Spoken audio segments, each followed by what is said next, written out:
Nanna hélt í dag fyrirlestur siðblindu fyrir fullum sal í Háskólanum í Reykjavík. Hún segir að almennt sé talið að 0,5–1% fólks sé siðblind. En hver eru einkennin? Siðblindir einstaklingar eru samviskulausir. Þeir geta haft mikinn persónusjarma og svona yfirborðskenndan persónuleika. Þeir eru duglegir að ljúga, þeir eru duglegir að ráðskast og stjórnast með fólk.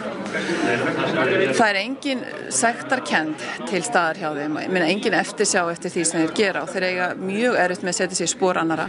Síðustu misseri hefur því verið haldið fram að siðblindir einstaklingar hafi stjórnað þeim fyrirtækjum sem leiddu til bankahrunsins hér heima.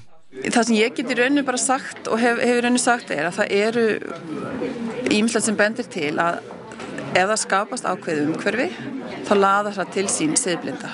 Og Nanna segir ýmislegt benda til þess að slíkt umhverfi hafi skapast hér á landi en segir jafnframt: Boðskapurinn er í rauninni sá að siðblindir finnast allstaðar. Vandinn er meðal annars þessi.